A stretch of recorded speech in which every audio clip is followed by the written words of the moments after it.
of metal is headbanging, fast guitars, and just screaming.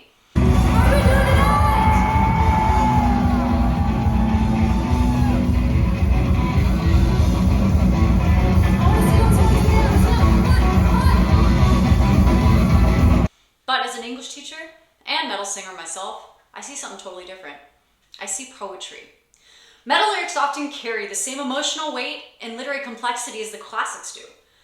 Welcome to Lyrical Alchemy, the series where we break down powerful lyrics from your favorite bands, analyzing them like we would a piece of classical literature. Today, we are diving deep into Nightwish's The Islander, a hauntingly beautiful song that echoes the sorrow and symbolism of Samuel Taylor Coleridge's epic poem, The Rime of the Ancient Mariner.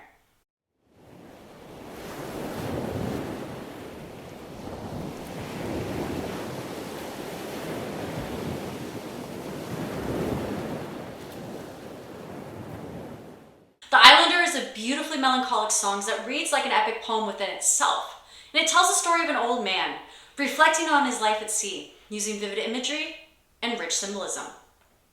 What makes the song extremely fascinating is that it actually is a retelling of Coleridge's The Rime of the Ancient Mariner. If you know the poem, you'll recognize the theme of the old sailor burdened by past sins, doomed to wander in solitude. Let's talk about the lyrical parallels, shall we? The Islander has a protagonist who is a weathered old man living in solitude, disconnected from society and haunted by memories. Similarly, Coleridge's mariner is cursed to wander the earth alone. Let's talk about the themes, shall we? The parallels in the themes in both the text and the lyrics. The Islander has a protagonist who is a weathered old man living in solitude, disconnected from society and haunted by memories. Similarly, Coleridge's mariner is cursed to wander the earth alone, retelling his tale as penance. Both characters are exiles, both physically and spiritually, and they're both burdened by past actions. The next theme is guilt and redemption. Though the Islander is more ambiguous, it hints at a tragic past, possibly involving loss and regret. However, the mariner's is very explicit. He kills an albatross, a symbol of nature and also innocence. And he suffers a divine punishment. Redemption only comes from a spiritual awakening and reverence for life. In both stories, redemption is tied to reflection and transformation, not absolution. We also have nature as a spiritual force. So Nightwish's lyrics evokes the sea, the wind, and the stars as mystical entities, mirroring Coleridge's portrayal of nature as sublime and supernatural.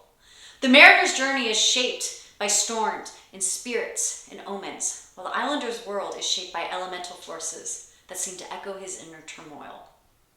The last, but certainly not least, we have death and the afterlife.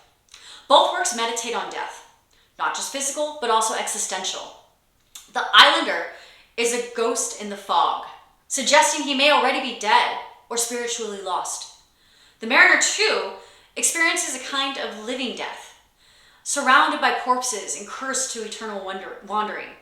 And the stories are liminal, straddling the line between death, reality, and myth.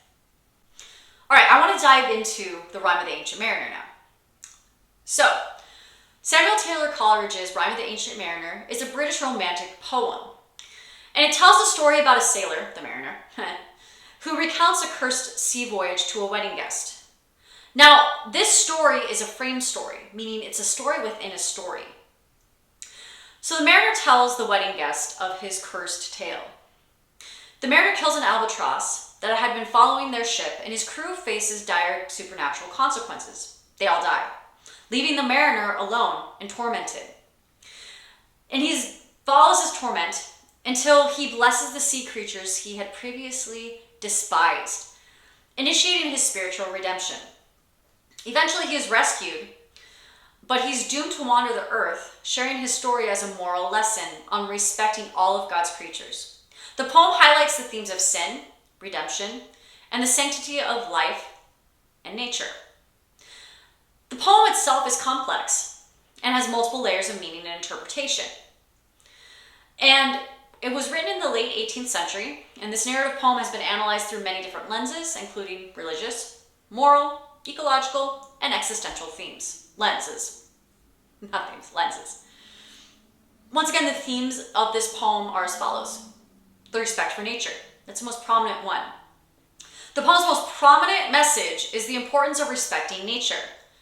So the mariner's arbitrary killing of the albatross, a bird considered to be a good omen by sailors, sets off a chain of supernatural events and a curse that affects him and his crew. So the mariner's subsequent suffering serves as punishment for that action. And it was a thoughtless act.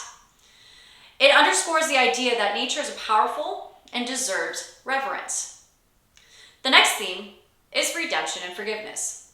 The mariner's journey also is a tale of sin, punishment, repentance, and redemption. It's where the religious aspect comes in. After killing the albatross, the mariner and his crew face dire consequences. However, it is through the recognition of the beauty of the sea creatures, which he previously described as slimy and unlovely, that he blesses them, and he finds some measure of redemption and peace. So the notion of forgiveness and redemption are possible even after grievous errors, and it's a powerful message that Coleridge is portraying there. We have isolation and suffering. The mariner's by himself, and he's guilty for what he's done, and he feels awful, and this is a torment that he deals with pretty much the entire poem. We also have the power of storytelling, which is kind of back into the frame story. I'm not going to dig into all these. And we also have spiritual and supernatural elements embodied within it, and then the last but most important theme is humanity's place in the universe. The poem prompts reflections on humanity's smallness and the vast universe. It brings the question of human arrogance and the belief in human superiority over nature, emphasizing a more humble and awe-filled view of human place within the broader cosmos. So, the Islander uses imagery and illusion to help tell their tale, their retelling. So the illusion is literally the albatross and referencing the Rime of the Ancient Mariner in that sense. So we can actually understand the story as